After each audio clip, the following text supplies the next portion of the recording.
This is Indie Book Publishing.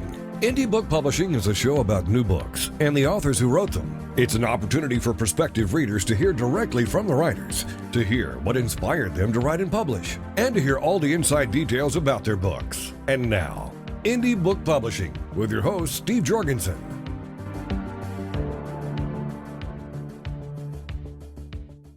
The title of the book, Intervention, Communication That Gets You Hired. And the author is Andrew LaCivita. And Andy joins us now on Indie Book Publishing, this interview brought to you by Balboa Press. Hello, Andy.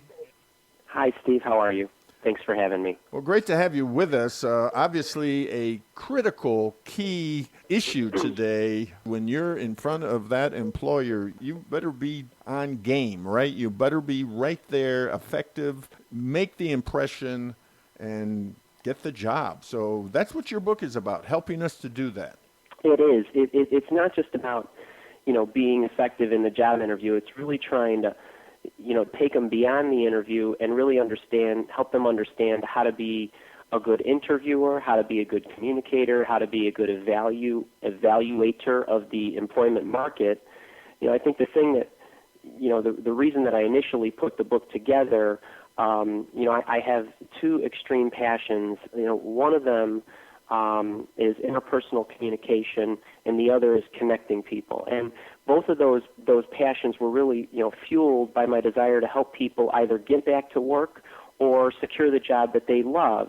And I've spent considerable amount of time in my professional life helping people try to better communicate.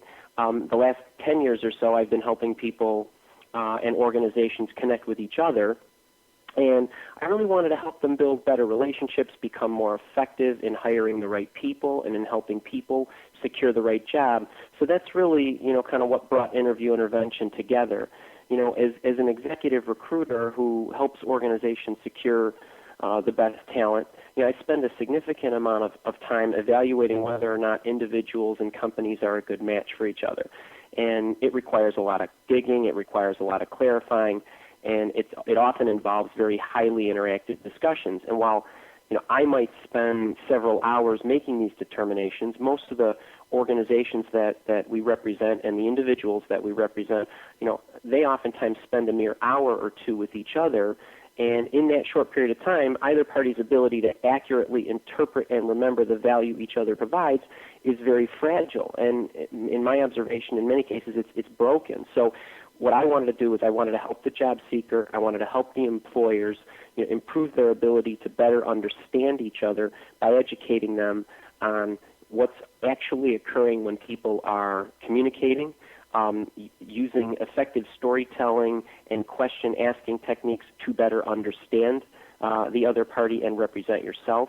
So, and I wanted to write Interview Intervention with concepts that could be used broadly across a variety of professions. So while milewalk, my organization, generally focuses in the information technology sector, the book is really written for anybody who is seeking a job or wants to better represent themselves as far as how they communicate. So I think that the book itself will certainly be advantageous for job seekers and employers, but it really will be valuable for a wide variety of professions. You make this, to some, would be a startling statement because most people think, well, it's because of my qualifications I get a job. But you say that isn't what it's about. There are three other reasons why you get the job. That's true, Steve.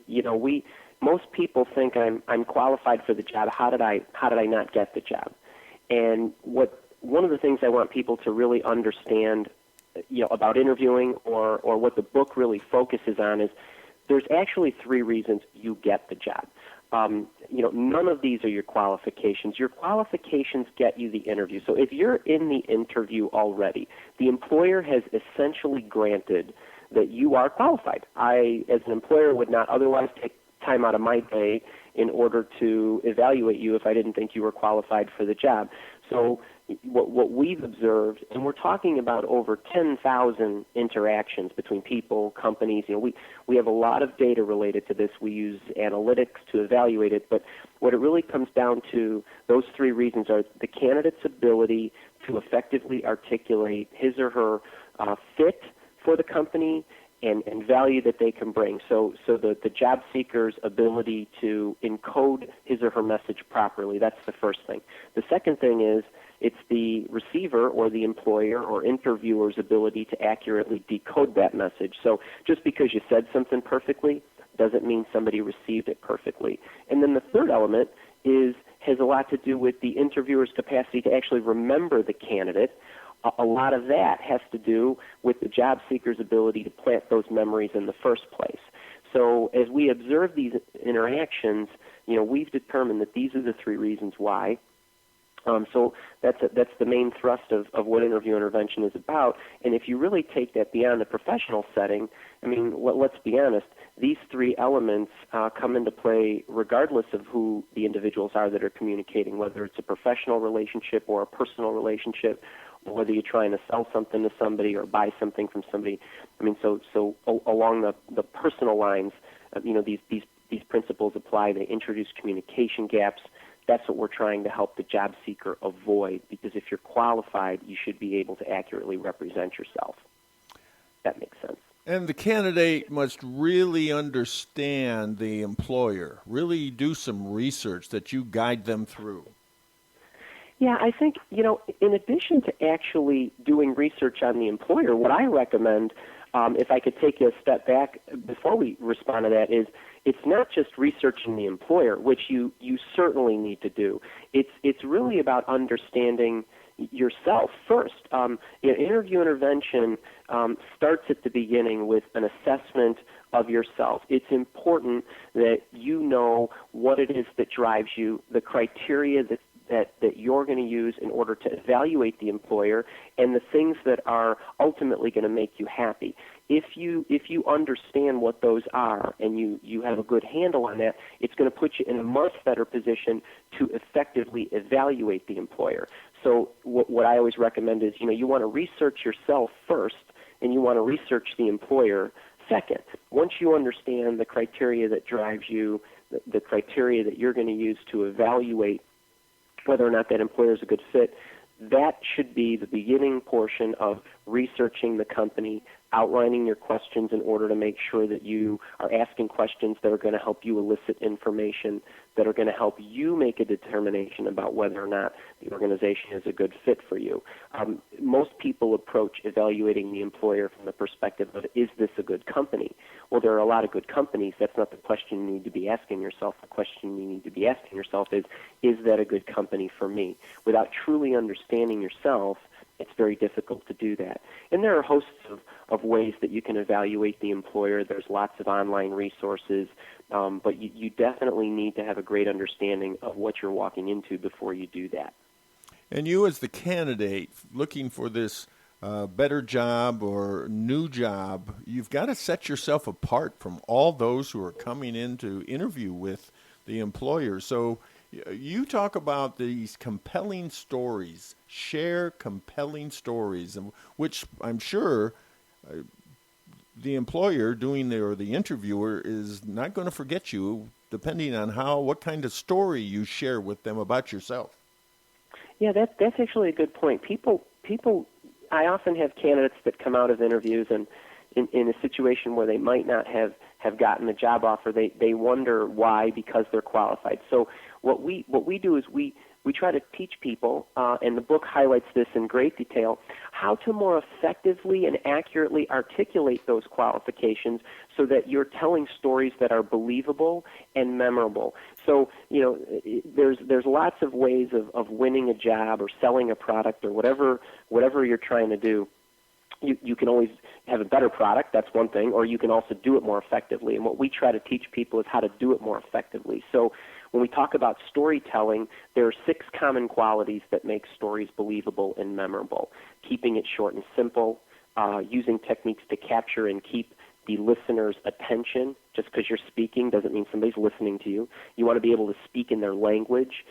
You want to use details and be very precise in the way you articulate something in order to make them believe you. You want to appeal to their sense of how it's going to benefit them, get them to care.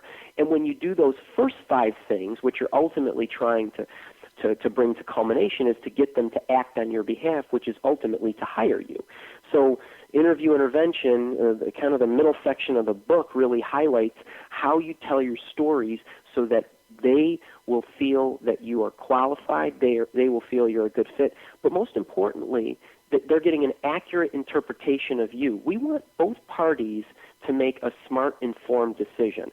So what we preach is that whether you get the job or you don't get the job, the most important thing is that both parties are making a decision with accurate information. It's okay that you didn't get the job, especially if it's not the right environment for you. But by telling your stories with these 6 key qualities, what you will at least be doing is you'll be giving the employer accurate information. You'll be planting a good memory in his or her mind, because keep in mind, these job hiring decisions rarely happen in real time. Oftentimes they're delayed decisions. There are teams of interviewers that need to meet at some future date. You want that interviewer to remember critical things about you. So telling your stories in that manner will allow you to kind of plant the breadcrumbs for them to retrieve at a future date. We all hear the term closing the sale, and which may sound a bit intimidating, but you fleshed this out in a way to help us understand how we can close the sale for us to get the job. That is true. One of the things we always try to coach people on, and we always talk to the candidates about this, is you need to make sure that you, in some way or another, let the interviewer know that you are right for the job, you want the job, and you need to reiterate and confirm for the interviewer that it's okay to hire you. It's unfortunate. It seems to me in virtually any facet of my life with whatever individuals I'm interacting with, nobody wants to make a decision on their own. So what we often try to help the candidates do is actually encourage the interviewer and arm the interviewer with evidence that hiring them is okay. So we teach them techniques to talk through, how hiring them is not only going to benefit them, how they are the right fit, but reiterating these things at the end of the discussion so that the interviewer fully understands and has evidence of the fact that this will be a good hire. But there are techniques to be able to reiterate things that you had said throughout the interview, and making sure that toward the end of the interview, you're using techniques to clarify anything that was either misrepresented or misunderstood. So there are questions you can ask when you close that will give you a clue as to whether or not the interviewer misunderstood anything you said. If those misunderstandings or gaps in communication occurred, you now at least have a chance to rectify it and clarify it for the interviewer. It's kind of you don't want anybody to go to bed angry theme, but ultimately you want to make sure that you're leaving them on a high note. And your book also addresses issues for the interviewer as well. That's correct. I think a lot of, I would, if I can take that question, Steve, one step beyond, I would say it's the entire interviewing team. What employers often will do is they will stack up a line of interviewers, and they will give those interviewers the freedom to ask questions in a manner that the interviewer sees fit.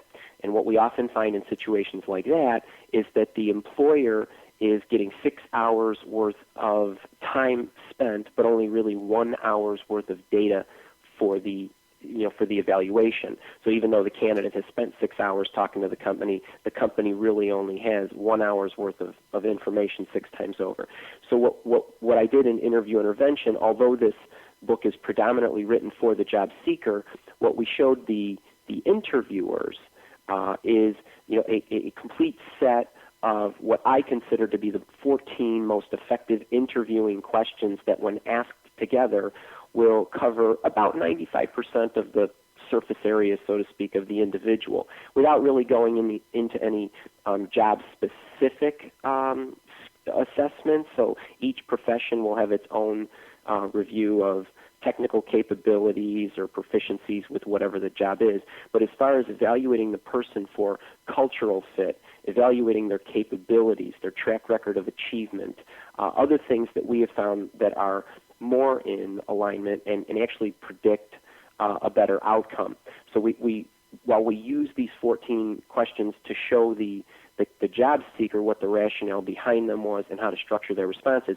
This is also for the interviewers and the companies to make sure that they're getting a maximum amount of information. So here again, going back to my previous point, they can make better, more informed decisions about whether or not this candidate is good for their organization. We have about a minute left. Andy, tell us about the single greatest mistake you see interview participants, whether the employer or job seeker, make during the interview. I think probably the biggest mistake is that when people go into an interview, they feel the need to simply sell themselves in the best light. And everybody brings great qualities to the table. The biggest mistake you can make is not understanding how your qualities match up to what it is that the employer needs. You can be sharing a lot of great information and qualities about yourself, but what you need to be able to do is connect the dots for the employer or the interviewer as to how what it is that you bring to the table matches what it is that they need.